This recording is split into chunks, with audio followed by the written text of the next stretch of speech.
창밖으로 아침 햇살이 비스듬히 들어옵니다.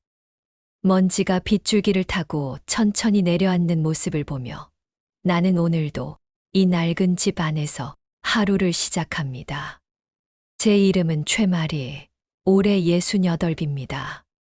전북 군산에 있는 이 단독주택에서 40년 가까이 살았어요. 벽지는 누렇게 변했고 마루는 발을 디딜 때마다 삐걱거리지만 이 집은 제 인생 그 자체입니다. 남편과 함께 작은 방앗간을 운영하며 모은 돈으로 장만한 집이었거든요. 방앗간 일은 고됐습니다. 새벽 4시면 일어나 기계를 돌리고 동네 사람들이 가져온 쌀을 빻아주고 저녁 늦게까지 청소를 했어요. 손은 늘 거칠었고 허리는 자주 아팠지만 불평하지 않았습니다. 남편 옆에서 묵묵히 일했고 아이들 학비를 대고 밥상을 차렸어요. 그랬던 남편이 떠난 지 벌써 15년이 되었습니다. 교통사고였어요. 비 오는 날 배달 가던 길에 큰 트럭과 부딪혔다고 했습니다. 병원에서 연락이 왔을 때 저는 아무것도 믿을 수가 없었어요. 그렇게 건강하고 성실했던 사람이 한순간에 사라진다는 게 말이 됩니까? 장례를 치르고 나니 세상이 무너진 것 같았습니다. 하지만 저에겐 아들 도윤이와 딸 수진이가 있었어요. 20살, 18살이었던 두 아이를 위해 저는 눈물을 삼키고 다시 일어섰습니다. 방앗간을 혼자 꾸려가며 아이들을 대학까지 보냈어요. 도윤이는 졸업 후 작은 고깃집을 차렸고 수진이는 서울로 올라가 회사에 다니며 결혼했습니다. 이제 제 역할은 끝난 줄 알았어요. 편히 쉬면서 친구들이랑 복지관도 나가고 오래 미뤄뒀던 여행도 다니려고 했습니다. 하지만 인생이란 게 제 뜻대로만 흘러가지 않더군요. 거실 벽에 걸린 가족 사진을 바라봅니다. 도윤이 결혼식 날 찍은 사진이에요. 아들은 활짝 웃고 있고 며느리 은정이는 하얀 드레스를 입고 수줍게 미소 짓고 있습니다. 그 옆에 선 제 얼굴은 어떤가요? 웃고는 있지만 눈가의 피로가 역력합니다. 나는 늘 누군가의 아내였고 누군가의 엄마였습니다. 정작 나로 산 적은 없었어요. 지난주 일요일 아들이 찾아왔습니다. 현관문을 열자마자 도윤이가 환하게 웃으며 엄마 안녕하세요. 잘 지내셨어요? 하고 인사했어요. 며느리 은정이도 따라왔는데 배가 많이 불러 있었습니다. 임신 7개월이라더니 정말 티가 나더군요. 어서 들어와. 밥은 먹었니? 내가 물었습니다. 아니요, 아직이에요. 도윤이가 대답했어요. 그래, 엄마가 금방 해줄게. 부엌으로 가서 냉장고를 열었습니다. 다행히 김치찌개 끓일 재료가 있었어요. 돼지고기 몇 점과 묵은지, 두부를 꺼내 뚝딱뚝딱 준비했습니다. 밥상을 차리는 동안 거실에서는 도윤이와 은정이가 소파에 앉아 뭔가 속삭이고 있었어요. 저는 신경 쓰지 않고 국을 끓이고 반찬을 꺼내 놓았습니다. 밥 먹자, 도윤아. 네, 엄마. 식탁에 둘러앉아 밥을 먹는데 도윤이가 먼저 입을 열었습니다. 엄마, 사실 오늘 부탁드릴 게 있어서 왔어요. 라고 하더라고요. 뭔데? 제가 다음 주에 서울 출장을 가거든요. 고기 납품 관련해서 계약 건이 있어서요. 일주일 정도 걸릴 것 같아요. 라고 하더라고요. 그래. 그럼 은정이는? 그게 은정이가 임신 중이라 혼자 있기가 좀 불안해서요. 엄마가 일주일만 저희 집에 와서 은정이 좀 봐주시면 안 될까요? 라고 하더라고요. 며느리가 고개를 숙이며 어머니, 죄송해요. 제가 요즘 몸이 무거워서 집안일도 힘들고 혼자 있으면 불안하거든요. 라고 말했습니다. 그 말을 듣는 순간 저는 잠시 망설였습니다. 사실 요즘 제 허리 상태가 좋지 않거든요. 아침마다 일어날 때 뻐근하고 오래 서 있으면 통증이 심해집니다. 병원에서는 디스크 초기 증상이라며 무리하지 말라고 했어요. 하지만 아들의 간절한 눈빛을 보니 거절할 수가 없었습니다. 알았어. 일주일이면 되는 거지. 네, 엄마, 정말 감사합니다. 도윤이가 환하게 웃었어요. 은정이도 어머니, 정말 고맙습니다. 라며 고개를 숙였습니다. 그렇게 부탁을 수락하고 나니 가슴 한쪽이 무거워졌습니다. 뭔가 잘못된 선택을 한 것 같은 기분이 들었지만 곧 그 생각을 떨쳐냈어요. 이번만큼은 기꺼이 도와야지. 며느리도 임신 중이고 아들도 중요한 일로 출장 가는데 뭘 그렇게까지 생각하나. 그날 저녁 도윤이 부부가 돌아간 뒤 저는 방에 앉아 짐을 쌌습니다. 옷가지 몇 벌과 상비약, 허리에 붙이는 팥을 챙겼어요. 창밖으로 어둠이 내렸습니다. 달빛이 마루 위로 가늘게 비쳤어요. 다음 주 월요일 도윤이가 차로 저를 데리러 왔습니다. 아들 부부는 시내에 있는 신축 아파트에 살고 있었어요. 깨끗하고 넓은 거실, 최신식 주방, 큰 창문으로 들어오는 햇빛. 제가 사는 낡은 단독주택과는 비교도 안 될 만큼 좋았습니다. 어머니, 이쪽 방 쓰세요. 은정이가 작은 방 하나를 가리키며 말했어요. 응, 고마워. 짐을 풀고 나니 도윤이가 현관으로 나가려고 했습니다. 그럼 엄마, 저 지금 출장 가야 해요. 일주일 뒤에 올게요. 알았어. 조심해서 다녀와. 네. 은정아, 엄마 말씀 잘 들어. 라고 하더라고요. 알았어, 여보. 은정이가 대답했습니다. 도윤이가 떠나고 나니 집 안이 조용해졌습니다. 은정이는 소파에 누워 TV를 보고 있었고, 저는 부엌에 가서 점심 준비를 시작했어요.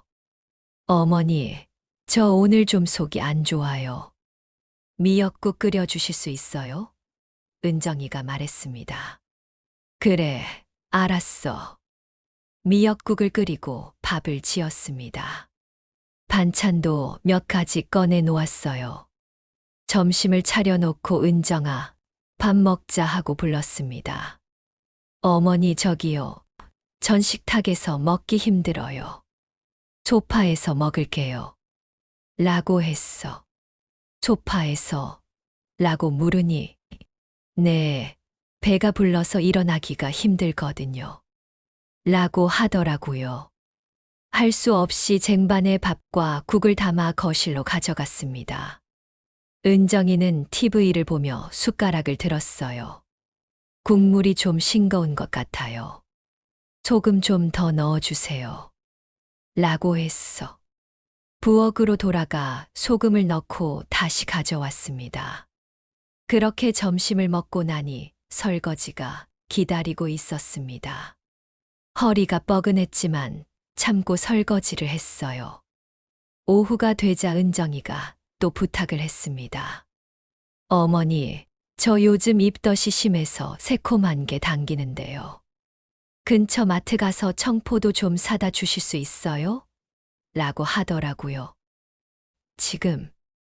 네, 너무 먹고 싶어요. 밖은 추웠지만 거절할 수 없었습니다. 외투를 입고 마트까지 걸어갔어요.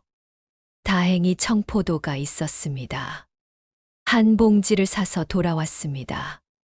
어머니, 고마워요. 은정이가 받아들고는 바로 먹기 시작했어요. 저녁 시간이 되자 또 부탁이 이어졌습니다. 어머니, 저녁은 된장찌개 먹고 싶어요. 그리고 생선구이도 해주세요. 라고 했어. 부엌에 서서 생선을 굽고 된장찌개를 끓였습니다. 허리가 점점 아파왔지만 꾹 참았어요. 그렇게 첫날이 지나갔습니다. 둘째 날도 셋째 날도 비슷했습니다. 아침마다 은정이는 이것저것 요구했어요. 밥 투정도 심했습니다. 어머니, 오늘은 미역국 말고 북어국 먹고 싶어요. 어머니, 김치가 너무 매워요. 덜 매운 걸로 사다 주세요. 어머니, 방이 너무 더워요. 창문 좀 열어주세요. 넷째 날 밤, 저는 작은 방에 누워 천장을 바라봤습니다. 온몸이 쑤시고 허리는 끊어질 것 같았어요. 핸드폰을 꺼내 도윤이에게 전화를 걸었습니다. 여보세요, 엄마. 도윤이가 전화를 받았어요. 도윤아, 엄마야. 네, 무슨 일이세요? 아니, 그냥 목소리 듣고 싶어서. 일은 잘 되고 있니? 네, 잘 되고 있어요. 은정이는 괜찮죠? 라고 하더라고요. 응, 잘 있어. 엄마, 정말 고맙습니다. 제가 꼭 보답할게요. 전화를 끊고 나니 가슴이 답답했습니다. 창밖으로 차가운 바람 소리가 들렸어요. 닷새째 되는 날 아침, 몸 상태가 더 나빠졌습니다. 목이 칼칼하고 머리가 지끈거렸어요. 밤새 기침을 해서 잠도 제대로 못 잤습니다. 거울을 보니 얼굴이 창백했어요. 그래도 아침은 차려야 했습니다. 부엌으로 나가 계란을 삶고 김치를 꺼내 놓았어요. 어머니, 아침 됐어요? 은정이가 거실에서 불렀습니다. 응, 곧 가져갈게. 아침을 차려 거실로 가져갔습니다. 은정이는 여전히 소파에 누워 있었어요. 어머니, 요즘 방이 너무 더워요. 난방 좀 낮춰주세요. 라고 하더라고요. 지금 밖이 엄청 춥던데. 저는 임산부라 열이 많아요. 그리고 창문도 좀 열어주세요. 공기가 답답해요. 하지만 밖은 영하의 날씨였어요. 창문을 열면 저까지 얼어붙을 게 뻔했습니다. 그래도 며느리가 원하니 어쩔 수 없었어요. 난방을 낮추고 거실 창문을 활짝 열었습니다. 차가운 바람이 확 들어왔어요. 그날 저녁부터 본격적으로 감기 증상이 시작됐습니다. 기침이 멈추지 않았고 몸이 으슬으슬 떨렸어요. 열도 나는 것 같았습니다. 은정아, 미안한데 엄마가 좀 아픈 것 같아. 오늘 저녁은 간단하게 먹자. 어머니, 그래도 저는 임산부예요. 제대로 된 식사해야 해요. 알았어. 기운이 없었지만 부엌에 서서 저녁을 준비했습니다. 국을 끓이는 동안 계속 기침이 나왔어요. 손이 떨려 칼질도 제대로 안 됐습니다. 저녁을 차려놓고 방으로 들어가 누웠습니다. 이불을 뒤집어 쓰고 몸을 웅크렸어요. 열이 점점 올라가는 게 느껴졌습니다. 핸드폰을 꺼내 도윤이에게 문자를 보냈습니다. 도윤아, 엄마가 감기에 걸린 것 같아. 많이 힘드네. 1시간 뒤 답장이 왔습니다. 엄마, 약 드시고 푹 쉬세요. 그런데 은정이는 괜찮죠? 임산부라 조심해야 해서요. 그 문자를 보는 순간 가슴이 철렁 내려앉았습니다. 내 건강은 걱정하지 않는구나. 며느리 걱정만 하는구나. 눈물이 핑 돌았지만 참았어요. 그냥 핸드폰을 내려놓고 눈을 감았습니다. 다음 날 아침 상태는 더 악화됐습니다. 일어나려고 해도 몸에 힘이 하나도 없었어요.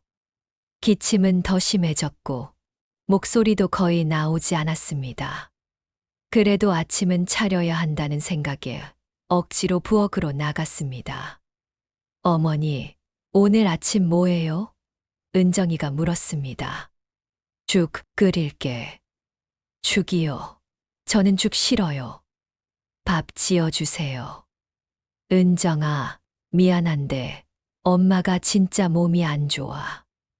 어머니, 저도 힘들어요. 임산부가 제대로 먹어야 애기도 건강하잖아요. 더 이상 말할 힘이 없었습니다. 그냥 고개를 끄덕이고 밥을 지었어요.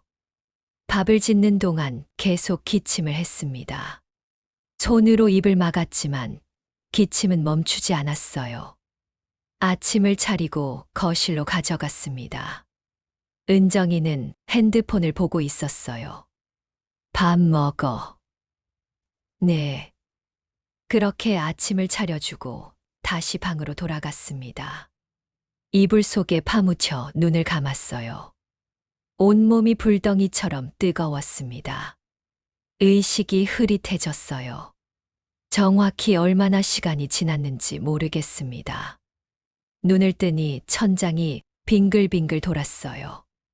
머리가 깨질 것처럼 아팠고 입술은 바싹 타들어갔습니다. 화장실에 가려고 일어났습니다. 비틀거리며 복도로 나왔어요. 그런데 갑자기 다리에 힘이 풀리며 쓰러졌습니다. 쿵. 거실 바닥에 쓰러진 채 눈을 감았습니다. 어머니, 어머니, 은정이의 목소리가 멀리서 들렸어요. 의식이 희미해졌습니다. 다음에 눈을 뜬 곳은 병원이었습니다. 하얀 천장, 소독약 냄새, 삐삐 소리를 내는 기계들. 제 팔에는 링거 줄이 꽂혀 있었어요. 어머니 깨셨어요? 옆에서 도윤이의 목소리가 들렸습니다. 고개를 돌리니 아들이 의자에 앉아 있었어요. 그 옆에는 은정이도 서 있었습니다. 여기가 어디니? 병원이에요. 엄마. 은정이가 119 불러서 모셔왔어요. 의사 선생님이 말씀하시길 고열과 탈수 증상이 심했대요.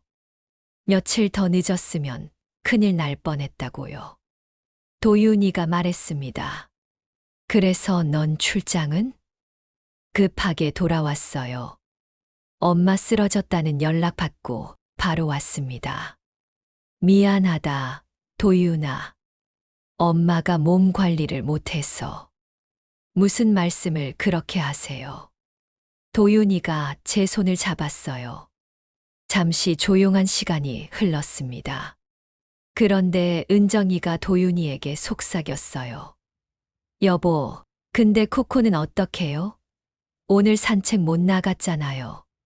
코코는 도윤이 부부가 키우는 작은 강아지 이름입니다. 아, 맞다. 집에 혼자 있겠네. 도윤이가 대답했어요. 빨리 가봐야 하는 거 아니에요. 얘가 하루 종일 집에만 있으면 스트레스 받아요. 그러게. 엄마, 저희 잠깐 집에 갔다 올게요. 코코 밥 주고 산책시켜야 해서요. 그 말을 듣는 순간 저는 아무 말도 할 수 없었습니다. 내가 병원에 누워 있는데 걱정하는 건 강아지인가. 가슴이 철렁 내려앉았어요. 응, 다녀와. 도윤이 부부가 병실을 나갔습니다. 저는 천장을 바라보며 눈물을 삼켰어요. 간호사가 들어와 링거를 확인하고 괜찮으세요? 하고 물었습니다. 네, 괜찮습니다. 보호자분들은요? 잠깐 나가셨어요. 아, 그러세요. 그럼 불편한 거 있으면 바로 부르세요. 네. 간호사가 나가고 다시 혼자가 되었습니다. 창밖으로 겨울 하늘이 보였어요. 잿빛 구름이 낮게 깔려 있었습니다. 핸드폰을 꺼내 시간을 확인했어요. 오후 3시. 도윤이 부부는 2시간 뒤에야 돌아왔습니다. 엄마, 다녀왔어요. 도윤이가 웃으며 들어왔어요. 코코는 괜찮았니? 네, 잘 먹고 산책도 잘했어요. 그래, 다행이다. 은정이는 소파에 앉아 핸드폰을 보기 시작했어요. 저는 더 이상 아무 말도 하지 않았습니다. 그날 밤 도윤이 부부는 집으로 돌아갔고 저는 홀로 병실에 남았습니다. 어두운 병실에서 창밖을 바라봤어요. 밤하늘에는 별이 하나도 보이지 않았습니다. 가슴 깊은 곳에서 뭔가가 무너져 내렸어요. 나는 이 가족에게 어떤 존재인가? 편리하게 쓰다가 버리는 도구인가? 눈물이 볼을 타고 흘러내렸습니다. 사흘 뒤 퇴원을 했습니다. 도윤이가 차로 데리러 왔어요. 엄마, 괜찮으세요? 아들이 물었습니다. 응, 괜찮아. 차 안은 조용했습니다. 도윤이는 운전에만 집중했고, 저는 창밖을 바라봤어요. 그런데 차가 제 집이 아닌 아들 아파트로 향했습니다. 도윤아, 여긴 어디니? 저희 집이요. 엄마 아직 몸이 안 좋으시니까 저희 집에서 좀 더 쉬세요. 아니야, 나 내 집에 가고 싶어. 엄마, 혼자 계시면 또 무슨 일 생기면 어떡해요? 며칠만 더 있다 가세요. 더 이상 거절할 수 없었습니다. 차는 아파트 주차장에 멈췄어요. 아파트에 들어가니 은정이가 소파에 앉아 있었습니다. 어머니 오셨어요? 하고 인사했지만 표정은 영 시큰둥했어요. 응. 방으로 들어가 짐을 내려놓았습니다. 온몸이 무거웠어요. 침대에 누워 눈을 감았습니다. 저녁 무렵 거실에서 도윤이와 은정이의 대화 소리가 들렸어요. 여보, 어머니 언제까지 계실 거예요? 엄마 건강 회복될 때까지 좀 있으셔야지. 근데 저도 출산 준비해야 하는데 신경 쓰이잖아요. 알았어. 내가 말씀드려 볼게. 그 대화를 듣는 순간 무언가가 확 깨졌습니다. 나는 짐이구나. 방해가 되는 존재구나. 이불을 걷어차고 일어났습니다. 거실로 나가니 두 사람이 깜짝 놀라며 쳐다봤어요. 엄마, 왜 나오셨어요? 도윤이가 물었습니다. 나 내일 집에 갈 거야. 엄마, 아직 몸이 안 좋으신데요. 괜찮아. 내 집에서 쉴게. 하지만, 도윤아, 제가 아들을 똑바로 쳐다봤어요. 엄마 말 들어. 나 내일 집에 갈 거고, 너희도 이제 내 집에서 나가. 네, 무슨 말씀이세요? 내 집, 내가 평생 일해서 마련한 그 집. 거기서 너희 나가라는 얘기야. 도윤이의 얼굴이 하얗게 변했어요. 어머니, 무슨 말씀을 그렇게 하세요? 은정이가 끼어들었습니다. 나도 이제 내 인생 살고 싶어. 평생 가족 뒷바라지만 하다가 이렇게 늙었어. 이제는 나를 위해 살 거야. 엄마, 저희가 뭘 잘못했어요? 도윤이가 떨리는 목소리로 물었습니다. 잘못했냐고 저는 웃음이 나왔어요. 너희는 내가 아플 때도 강아지 걱정만 했잖아. 내가 병원에 쓰러져 있는데 코코 산책 걱정을 하더구나. 그게 가족이니? 그건 그때 당황해서 그랬던 거예요. 도윤이가 변명했어요. 당황해서. 아들아, 엄마는 당황할 때 본심이 나온다는 거 알아. 너희한테 난 편리한 도구일 뿐이야. 필요할 땐 불러다 쓰고 아프면 짐이 되는 거지. 어머니, 은정이가 소리쳤어요. 너무 심하신 거 아니에요. 저도 임산부라 힘든데 제 입장도 좀 생각해 주세요. 제 입장, 저는 차갑게 웃었습니다. 나도 68, 노인이야. 허리도 아프고 몸도 안 좋아. 그런데 내 입장은 누가 생각해 줬니? 침묵이 흘렀습니다. 도윤이가 무릎을 꿇었어요. 엄마, 죄송합니다. 제가 잘못했어요.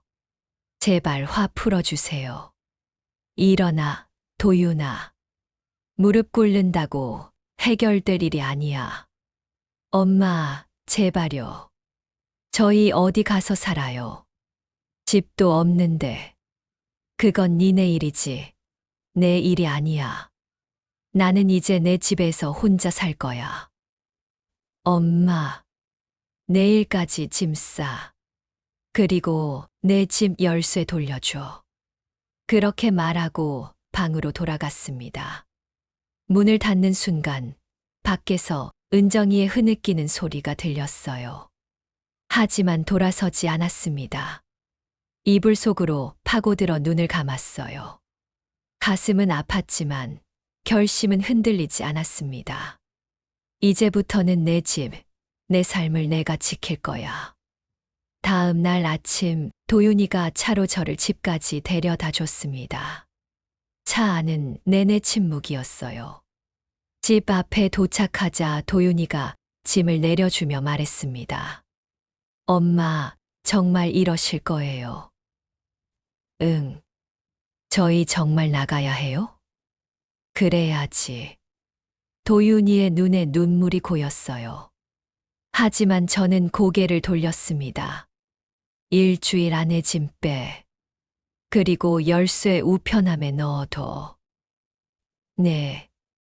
차가 떠나는 소리를 들으며 현관문을 열었습니다. 오랜만에 돌아온 내 집이었어요. 먼지가 쌓여 있었고 공기가 탁했지만 그래도 편안했습니다. 창문을 열어 환기를 시켰어요. 찬 바람이 집 안으로 들어왔습니다.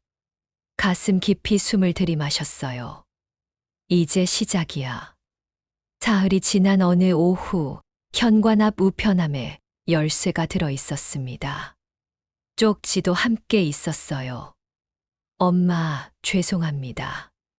저희 짐 다 뺐습니다. 건강하세요. 도윤. 열쇠를 손에 쥐고 한참을 서 있었습니다. 마음 한구석이 텅 빈 것 같았지만 후회는 없었어요. 그날 저녁 오랜만에 친구 영자한테 전화를 걸었습니다. 영자는 제 초등학교 동창이에요. 평생 군산에서 살았고 지금은 시장에서 작은 반찬 가게를 운영하고 있습니다. 여보세요? 영자의 밝은 목소리가 들렸어요. 영자야, 나 마리야. 어머, 마리야, 오랜만이다. 어쩐 일이야? 그냥 목소리 듣고 싶어서. 무슨 일 있어? 목소리가 왜 그래? 아니야, 아무것도 아니야. 거짓말. 나한테는 숨겨지는 거 없어. 당장 나와. 우리 찜닭집에서 보자. 영자야, 괜찮아. 괜찮긴 뭐가 괜찮아. 30분 뒤에 나와. 안 나오면 내가 집으로 쳐들어간다. 전화가 끊겼습니다. 할 수 없이 옷을 갈아입고 찜닭집으로 나갔어요. 영자는 이미 와 있었습니다. 단발머리에 밝은 점퍼를 입고 손을 흔들며 여기야 하고 불렀어요. 자리에 앉자마자 영자가 물었습니다. 무슨 일 있었어? 저는 그동안 있었던 일들을 천천히 이야기했어요. 아들의 부탁, 며느리의 요구, 병원에 쓰러진 일, 그리고 집에서 내쫓은 이야기까지. 영자는 찜닭을 먹으며 고개를 끄덕이다가 말했습니다. 잘했어. 뭐, 네가 잘했다고. 영자가 단호하게 말했어요. 마리야, 넌 평생 가족 뒷바라지만 했잖아. 이제 네 인생 살아야지. 하지만 아들은 이제 어른이야. 알아서 살 거야. 너까지 희생할 필요 없어. 그래도 손주가 태어나면 손주 사랑하는 거랑 네 인생 포기하는 건 다른 문제야. 영자가 제 손을 잡았어요. 마리야, 이제 우리 즐기자. 복지관도 나가고, 여행도 가고, 내가 하고 싶었던 거 다 해. 그 말을 듣는 순간, 눈물이 핑 돌았습니다. 고마워, 영자야. 뭐가 고마워. 우리 친구잖아. 그날 저녁 영자와 함께 찜닭을 먹으며 한참을 웃었어요. 오랜만에 마음이 편안했습니다. 다음 주부터 영자와 함께 복지관에 나가기 시작했어요. 복지관에서는 서예 교실이 열리고 있었습니다. 영자가 말이야, 우리 서예 배워보자. 붓글씨 쓰면 마음이 편해진대 하고 제안했어요. 나이 들어서 배워서 뭐해? 배움에 나이가 어딨어. 그냥 해봐. 처음 붓을 잡았을 때는 손이 떨렸습니다. 먹물을 찍어 한지 위에 글씨를 쓰는데 삐뚤빼뚤했어요. 선생님이 옆에서 천천히 하세요. 마음을 비우고 쓰시면 돼요. 라고 조언했습니다. 몇 주가 지나자 조금씩 익숙해졌어요. 붓글씨를 쓰는 동안에는 잡념이 사라졌습니다. 오직 글자에만 집중하게 되더군요. 어느 날 선생님이 오늘은 자유 주제로 써보세요. 하고 말씀하셨어요. 저는 한참을 고민하다가 자립질리이라는 글자를 썼습니다. 스스로 설자, 설립. 붓을 놓고 나니 가슴이 뭉클했어요. 영자가 옆에서 와 마리아 글씨 진짜 잘 썼다 하고 칭찬했습니다. 고마워. 이거 액자로 만들어서 집에 걸어놓자. 그래, 그럴까. 그날 저녁 집에 돌아와 자립이라고 쓴 글씨를 벽에 붙여 놓았어요. 글씨를 바라보며 다짐했습니다. 나는 이제 혼자서도 잘 살 수 있어. 며칠 뒤 영자가 말이야, 우리 여행 가자 하고 제안했어요. 여행, 어디로? 제주도. 나 평생 제주도 한 번도 못 가봤어. 우리 이번 기회에 가보자. 그런데 돈이. 걱정 마. 나 반찬 가게 장사 잘 돼서 돈 좀 모았어. 내 목도 내가 낼게. 아니야, 내가 낼게. 그럼 반반 내자. 어때? 좋아. 그렇게 제주도 여행을 계획하기 시작했습니다. 복지관에서 여행 정보도 찾아보고 인터넷으로 숙소도 예약했어요. 영자가 컴퓨터는 잘 다뤄서 예약은 다 해줬습니다. 출발 날짜가 다가오자 가슴이 두근거렸어요. 평생 이렇게 설레본 적이 없었습니다. 짐을 싸면서 옷을 고르고 카메라도 챙겼어요. 영자와 통화하며 내일 공항에서 만나자 하고 약속했습니다. 그날 밤 잠이 잘 오지 않았어요. 창밖으로 달빛이 비쳤습니다. 이불 속에서 미소를 지었어요. 내일부터 새로운 시작이야. 제주도 여행은 정말 좋았습니다. 푸른 바다, 따뜻한 햇살, 영자와 함께 걷는 올레길. 모든 게 꿈 같았어요. 성산일 출봉에 올라 바다를 바라보며 영자가 말이야, 이거 봐. 우리 멋지지 않아? 하고 웃었습니다. 응, 정말 멋져. 앞으로 더 많이 다니자. 다음엔 유럽도 가보고. 유럽, 그건 너무 먼데. 멀긴 뭐가 멀어. 비행기 타면 금방이야. 그렇게 사흘을 제주도에서 보내고 돌아왔습니다. 집에 도착하니 현관 앞에 누군가 앉아 있었어요. 도윤이었습니다. 엄마, 도윤이가 일어나며 달려왔어요. 도윤아, 여긴 왜? 엄마, 저희 용서해 주세요. 도윤이가 무릎을 꿇었습니다. 일어나, 도윤아. 엄마, 저희 정말 잘못했어요. 다시는 그러지 않을게요. 제발 기회를 한 번만 더 주세요. 뒤에서 은정이도 나타났어요. 배가 더 불러 있었습니다. 어머니, 죄송합니다. 은정이도 고개를 숙였어요. 저는 두 사람을 바라봤습니다. 일어나, 들어가자. 집 안으로 들어가 거실에 앉았어요. 도윤이 부부는 소파에 조심스럽게 앉았습니다. 도윤이가 가방에서 편지 봉투를 꺼냈어요. 엄마, 이거 읽어주세요. 뭔데? 반성문이요. 저희가 쓴 거예요. 편지를 펼쳐 읽었습니다. 어머니께. 저희는 정말 철없었습니다. 어머니의 희생을 당연하게 여기고 감사할 줄 몰랐습니다. 어머니가 아플 때도 제대로 돌보지 못했고 강하지만 걱정했던 저희가 부끄럽습니다. 이제는 달라지겠습니다. 다시 한번 기회를 주신다면 어머니를 진심으로 모시겠습니다.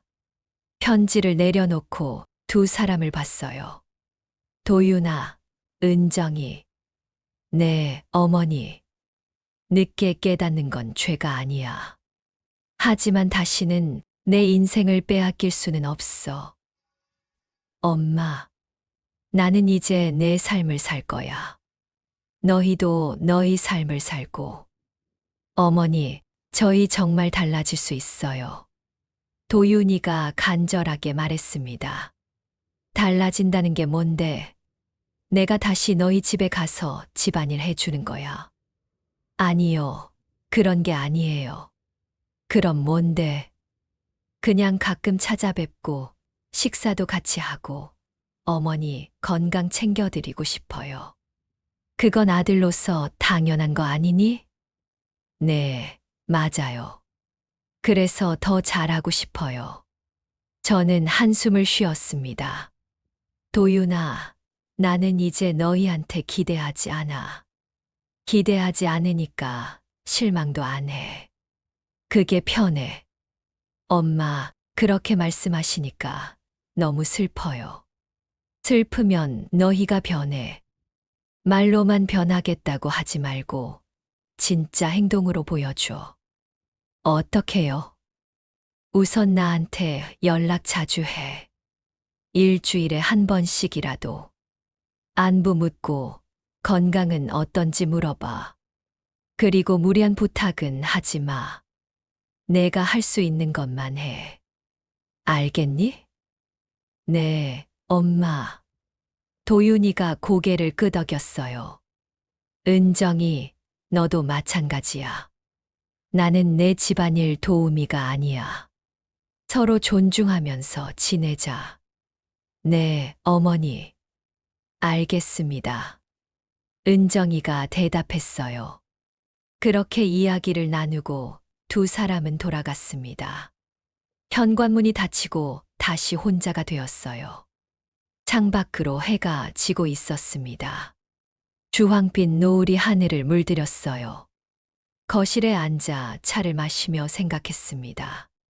관계에도 거리가 필요해. 너무 가까우면 서로 상처받아. 적당한 거리를 유지하는 게 진짜 사랑이야. 한 달 뒤 은행에 갔습니다. 창구 직원이 어떻게 오셨어요? 하고 물었어요. 적금 해지하러 왔어요. 몇 년 전부터 아들 명의로 매달 10만 원씩 넣어오던 적금이 있었어요. 도윤이가 나중에 쓰라고 만들어준 거였는데 이제는 필요 없었습니다. 신분증과 도장을 내밀었어요. 잠시만요. 직원이 컴퓨터를 두드리더니 총액이 1200만 원이네요. 정말 해지하시겠어요? 하고 물었습니다. 네, 해지할게요. 알겠습니다. 몇 분 뒤 통장에 돈이 입금됐어요. 은행을 나오며 가슴이 뿌듯했습니다. 이 돈은 이제 내 거야. 집으로 돌아와 영자에게 전화했어요. 영자야, 나야. 응, 무슨 일이야? 우리 유럽 여행 가자. 진짜, 영자가 놀라며 물었어요. 응, 진짜. 나 돈 좀 생겼어. 어머, 대박. 그럼 프랑스 가자. 에펠탑 보러. 좋아, 가자. 그렇게 유럽 여행 계획을 세우기 시작했습니다. 여행사에 가서 상담도 받고 여권도 새로 만들었어요. 영자와 함께 쇼핑도 다니며 여행용 가방과 옷도 샀습니다. 출발 날이 다가오자 설렘이 커졌어요. 드디어 출발 당일 인천공항에서 영자를 만났습니다. 마리아, 영자가 손을 흔들며 반갑게 맞아줬어요. 영자야, 우리 진짜 가는 거야? 영자가 눈을 반짝이며 물었습니다. 응, 진짜 가는 거야. 탑승 수속을 마치고 게이트로 향했어요. 사람들이 분주하게 오가는 공항 로비를 지나며 저는 새로운 세상으로 들어가는 기분이 들었습니다. 비행기에 올랐어요. 창가 자리에 앉아 안전벨트를 맸습니다. 비행기가 천천히 움직이기 시작했어요. 활주로를 달리다가 하늘로 떠올랐습니다. 창밖으로 땅이 점점 멀어졌어요. 구름 위로 올라가니 세상이 새하얗게 펼쳐졌습니다. 영자가 옆에서 와 진짜 구름이다 하고 신기해했어요. 저는 창밖을 바라보며 조용히 생각했습니다. 나는 이제 한 남자의 아내도 아니고 누군가의 엄마도 아니야. 오롯이 나 최마리로 살아가는 거야. 가슴이 벅차올랐어요. 눈물이 살짝 맺혔지만 이번엔 슬픔의 눈물이 아니었습니다. 기쁨의 눈물이었어요. 비행기는 계속 앞으로 날아갔습니다. 에필로그 자리. 유럽 여행은 꿈 같았습니다. 파리의 에펠탑 앞에서 영자와 사진을 찍었고 루브르 박물관에서 모나리자를 봤어요. 로마에서는 트레비 분수에 동전을 던지며 소원을 빌었습니다. 이탈리아의 작은 마을에서는 현지 할머니가 만든 파스타를 먹으며 대화를 나눴어요. 말은 통하지 않았지만 웃음만으로도 충분했습니다. 2주일간의 여행을 마치고 한국으로 돌아왔습니다. 공항에 내려 집으로 돌아오는 길, 창밖 풍경이 새롭게 보였어요. 익숙한 거리, 익숙한 집. 하지만 예전의 제가 아니었습니다. 집에 도착해 짐을 풀고 소파에 앉았어요. 벽에 걸린 자립이라는 글씨가 눈에 들어왔습니다. 미소가 지어졌어요. 핸드폰이 울렸습니다. 도윤이었어요. 여보세요? 엄마, 여행 잘 다녀오셨어요? 응, 잘 다녀왔어. 몸은 괜찮으세요? 응, 괜찮아. 오히려 더 건강해진 것 같아. 다행이에요. 엄마, 이번 주말에 저희가 갈게요. 맛있는 거 해드릴게요. 그래, 와라. 전화를 끊고 웃음이 나왔어요. 변했네, 도윤이도. 며칠 뒤 복지관 문화센터에서 전시회가 열렸습니다. 저희의 교실 수강생들의 작품을 전시하는 자리였어요. 제 작품도 전시되었습니다. 전시장에 가니 많은 사람들이 작품을 감상하고 있었어요. 제 작품 앞에 섰습니다. 자립쓰리. 한지 위에 먹으로 쓴 두 글자가 액자 안에서 빛나고 있었어요. 옆에 있던 한 젊은 여성이 참 좋은 글씨네요. 무슨 의미예요? 하고 물었습니다. 스스로 선다는 뜻이에요. 멋지네요. 저도 배우고 싶어요. 복지관에서 서예 교실해요. 한번 오세요. 네, 고맙습니다. 그 여성이 미소 지으며 떠났어요. 저는 계속 제 작품을 바라봤습니다. 영자가 옆에서 마리아, 사진 찍자 하고 카메라를 꺼냈어요. 응. 작품 앞에 서서 포즈를 취했습니다. 영자가 하나, 둘, 셋 하고 셔터를 눌렀어요. 사진을 확인하며 영자가 와 잘 나왔다 하고 보여줬습니다. 사진 속 제 얼굴은 환하게 웃고 있었어요. 주름진 얼굴이지만 행복해 보였습니다. 전시회가 끝나고 복지관을 나서며 하늘을 올려다봤어요. 구름 한 점 없는 맑은 하늘이었습니다. 바람이 살랑 불었어요. 영자가 팔짱을 끼며 말이야, 우리 오늘 뭐 먹을까? 하고 물었습니다. 김치찌개 어때? 좋지, 가자. 두 사람은 나란히 걸어갔습니다. 뒤돌아보니 복지관 현관에 행복한 노후, 활기찬 삶이라는 현수막이 걸려 있었어요. 고개를 끄덕이며 다시 앞을 봤습니다. 저 멀리 석양이 지고 있었어요. 주황빛 하늘 아래 저는 천천히 걸어갔습니다. 이제 내 인생은 내가 만들어가는 거야. 누구의 그늘이 아닌 내 이름으로, 최마리로. 집으로 돌아와 저녁을 먹고 책을 읽었어요. 요즘은 도서관에서 빌려온 여행 에세이를 읽고 있습니다. 다음 여행지를 고민하는 것도 즐거운 일이에요. 밤이 깊어갔습니다. 창밖으로 별이 빛나고 있었어요. 이불을 덮고 눈을 감았습니다. 내일도 좋은 하루가 되겠지. 그렇게 생각하며 잠에 들었습니다. 평온한 미소를 지은 채로.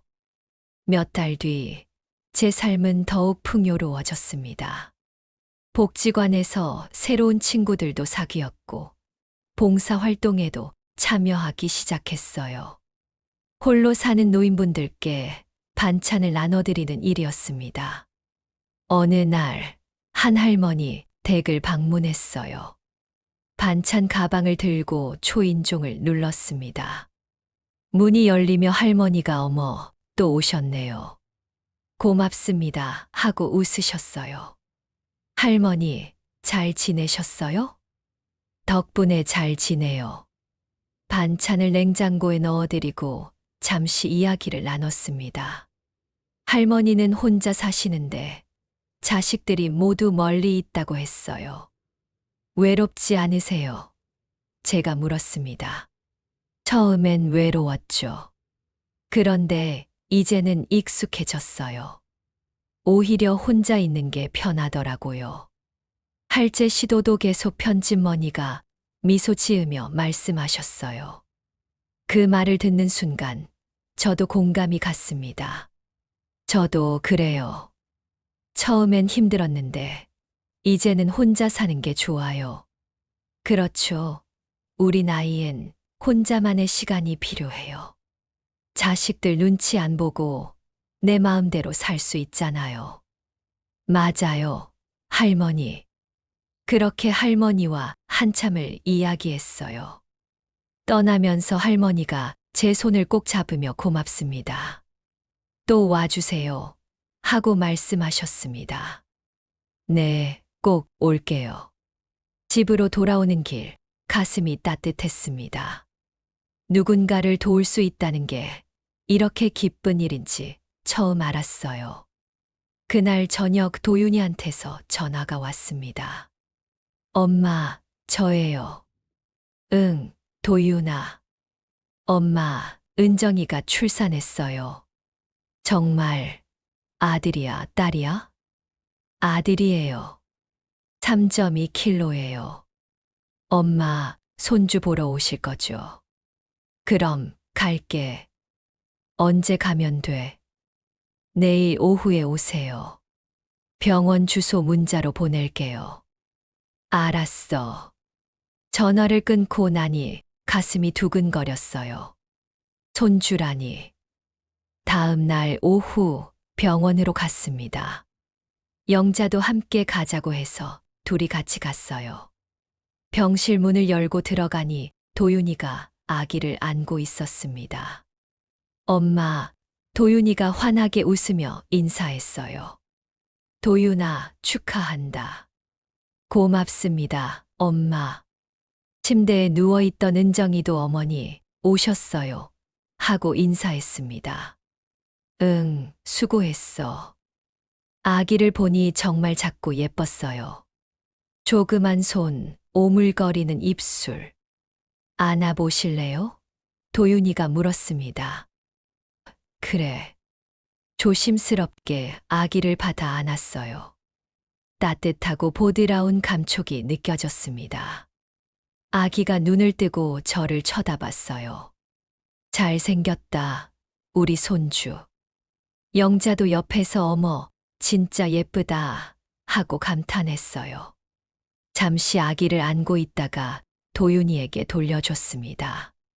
엄마, 앞으로 자주 와서 봐주실 거죠? 도윤이가 물었어요. 가끔 올게. 하지만 너희가 키워야지. 네, 알아요. 저희가 키울게요. 그냥 가끔 얼굴만 보러 와주세요. 그래, 그렇게 할게. 1시간쯤 있다가 병원을 나왔습니다. 영자가 팔짱을 끼며 손주 예쁘더라. 근데 넌 안 힘들어? 하고 물었어요. 뭐가? 손주 봐달라고 하면 어쩔 거야? 그땐 거절할 거야. 나도 내 삶이 있으니까. 오, 제대로네. 영자가 웃으며 말했어요. 당연하지. 그날 밤 집에 돌아와 침대에 누웠습니다. 손주 얼굴이 자꾸 떠올랐어요. 귀엽긴 했지만 예전처럼 모든 걸 포기하고 돌봐줄 생각은 없었습니다. 적당한 거리에서 사랑하는 거. 그게 진짜 사랑이야. 며칠 뒤 복지관서의 교실에서 새로운 작품을 쓰기 시작했어요. 선생님이 오늘은 자유즈요라는 주제로 써보세요 하고 말씀하셨습니다. 붓에 먹을 찍어 한지 위에 글자를 썼어요. 스스로 자, 말미암을 유. 자유. 붓을 놓고 작품을 바라봤습니다. 옆에 앉은 영자가 말이야. 글씨 진짜 늘었다. 선생님처럼 쓰네 하고 칭찬했어요. 고마워. 우리 다음 달에 전시회 또 한대. 이번엔 이 작품으로 출품하자. 그래, 그럴게. 수업이 끝나고 복지관 앞 벤치에 앉아 영자와 커피를 마셨어요. 따뜻한 봄바람이 불었습니다. 벚꽃이 흩날리며 떨어졌어요. 영자가 말이야, 올해 정말 달라졌다 하고 말했습니다. 뭐가? 너 말이야. 예전엔 맨날 한숨 쉬고 우울해 보였는데, 이제는 밝아졌어. 그래. 응. 눈빛도 다르고 웃음도 많아졌어. 보기 좋아. 고마워, 영자야. 내가 많이 도와줬어. 무슨 소리야. 넌 스스로 일어선 거야. 영자가 제 어깨를 두드리며 말했어요. 그날 저녁 집에 돌아와 일기를 썼습니다. 요즘은 매일 일기를 쓰고 있어요. 하루를 정리하고 감사한 일들을 적습니다. 오늘도 좋은 하루였다. 손주를 받고 서예 수업도 들었고 영자와 커피도 마셨다. 내 인생이 이렇게 풍요로울 줄 몰랐다. 감사하다. 일기를 덮고 창밖을 바라봤어요. 밤하늘에 별들이 반짝이고 있었습니다. 핸드폰이 울렸어요. 딸 수진이었습니다. 여보세요? 엄마, 나 수진이야. 수진아.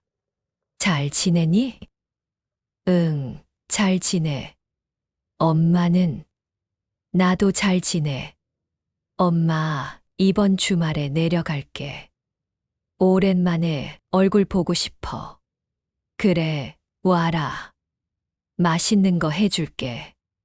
엄마, 내가 해줄게. 엄마는 편히 쉬어. 그 말에 가슴이 따뜻해졌어요. 고맙다, 수진아. 엄마, 사랑해. 나도 사랑한다. 전화를 끊고 미소를 지었습니다. 자식들이 조금씩 변하고 있어요. 강요하지 않았더니 스스로 알아가더군요. 그게 진짜 성장이죠. 주말이 되어 수진이가 내려왔습니다. 현관문을 열고 엄마 하고 웃으며 들어왔어요. 어서 와, 수진아. 와, 엄마 얼굴 좋아 보여. 뭔가 달라졌어. 그래. 응. 피부도 좋아지고 표정도 밝아졌어. 요즘 운동도 하고 친구들이랑도 많이 다녀서 그런가 봐. 멋있다, 엄마. 수진이가 부엌으로 가서 앞치마를 둘렀어요. 엄마, 오늘 내가 된장찌개 끓여줄게. 엄마가 좋아하시잖아. 고맙다. 거실에 앉아 수진이가 요리하는 모습을 지켜봤어요. 딸이 이렇게 컸구나. 점심을 먹으며 수진이가 엄마, 요즘 어떻게 지내? 하고 물었습니다. 복지관도 다니고 서예도 배우고 봉사활동도 해. 바쁘게 지내. 좋네. 엄마 행복해 보여. 응, 행복해. 오빠한테 들었어. 손주 낳았다며? 그래, 예쁘더라.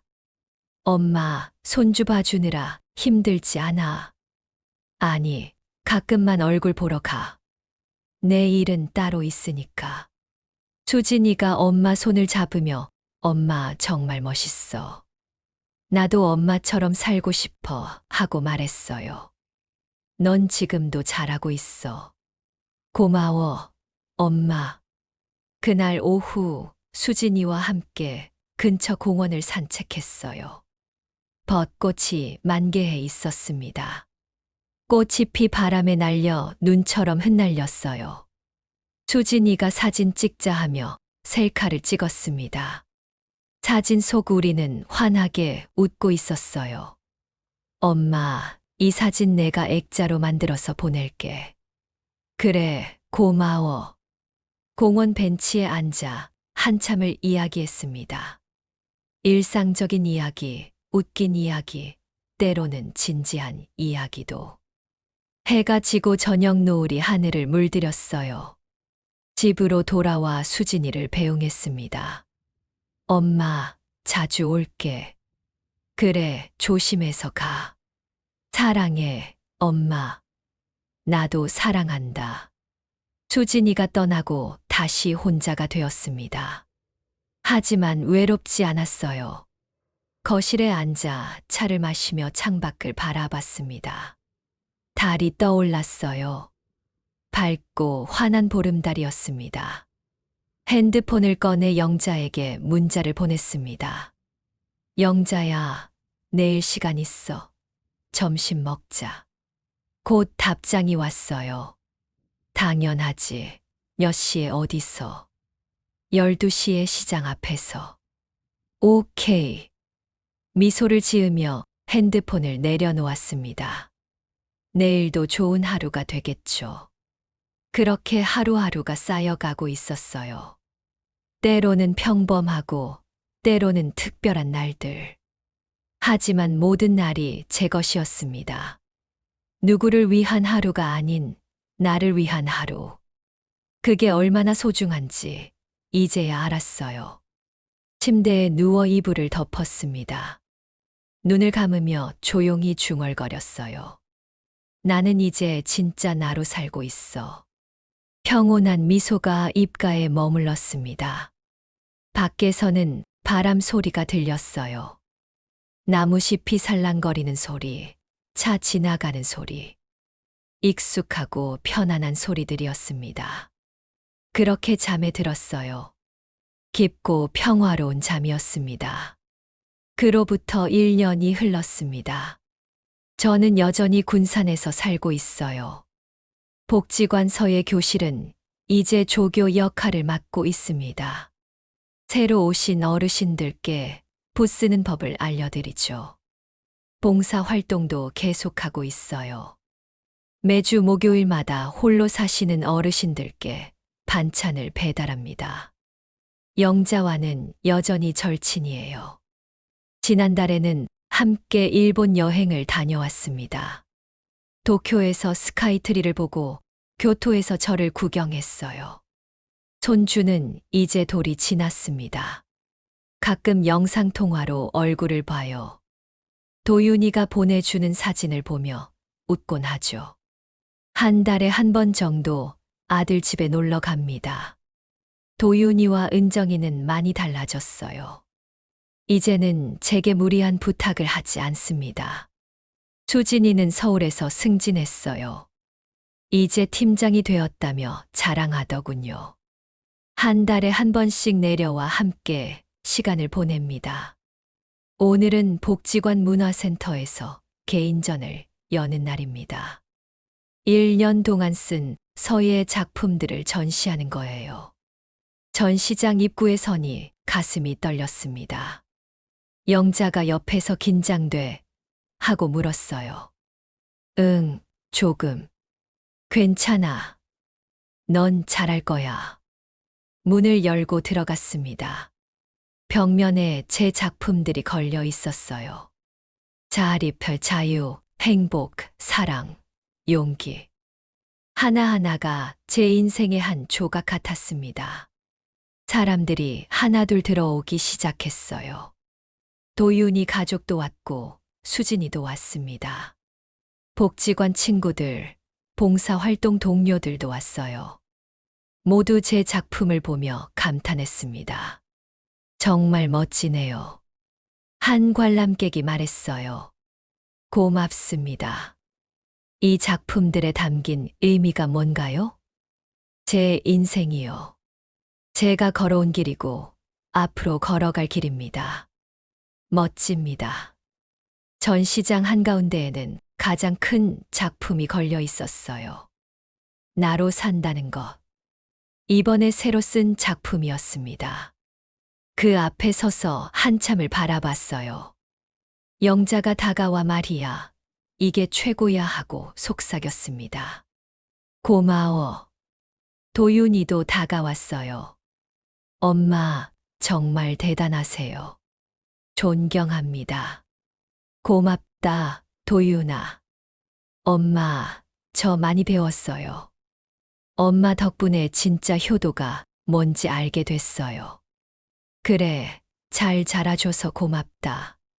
수진이도 와서 엄마, 나도 엄마처럼 당당하게 살고 싶어 하고 말했습니다.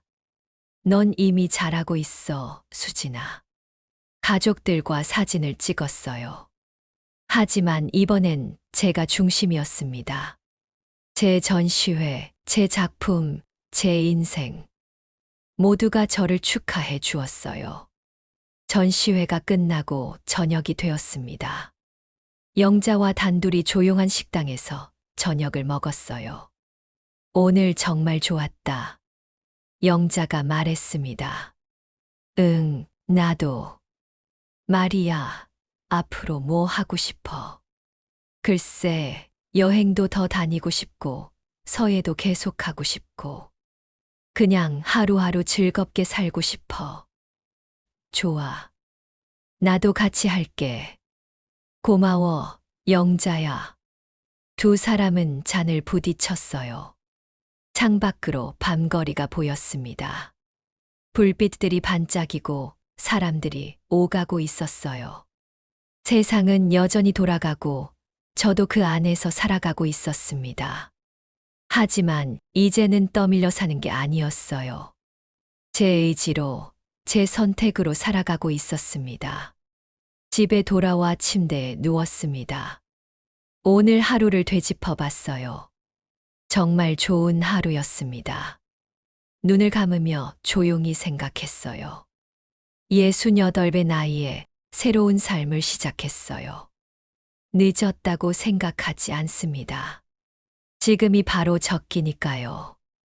나는 이제 최마리로 살아갑니다.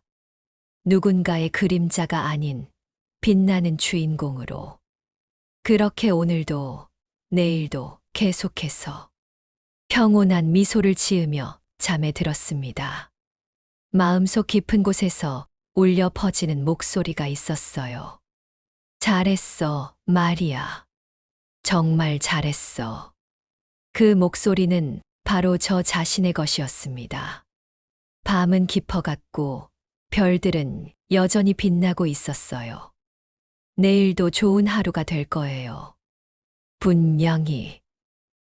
사람은 누구나 누군가의 아내로, 엄마로, 혹은 자식으로 살아갑니다. 그 과정에서 자신을 잃어버리기도 하지요. 하지만 기억해야 합니다.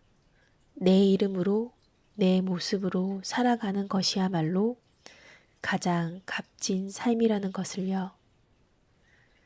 채 마리님의 선택은 누군가를 미워하기 위함이 아니었습니다. 자신의 존재를 지키고 다시 삶을 시작하기 위한 용기였습니다. 그 용기가 있었기에 관계도 새롭게 맺어지고 가족도 진짜 사랑을 배울 수 있었던 것이죠. 이제 그녀는 더 이상 누군가의 그림자에 머물지 않습니다. 스스로 서서 자유롭게 살아갑니다. 그리고 오늘도 내일도 채말이라는 이름으로 새로운 하루를 써 내려갑니다. 혹시 지금 이 이야기를 듣고 계신 분 중에도 나는 언젠가 누군가를 위해서만 살았다 고 느끼는 분이 계신가요? 그렇다면 오늘 이 순간부터 조금이라도 나 자신을 위해 살아보시길 바랍니다. 늦지 않았습니다. 지금이 바로 시작하기 가장 좋은 때니까요. 오늘 이야기가 마음에 드셨다면 구독과 좋아요로 함께 응원해 주시길 부탁드립니다. 여러분의 관심이 저에게 큰 힘이 됩니다. 다음에도 더 감동적이고 흥미로운 이야기로 찾아뵙겠습니다. 감사합니다. 안녕히 계세요.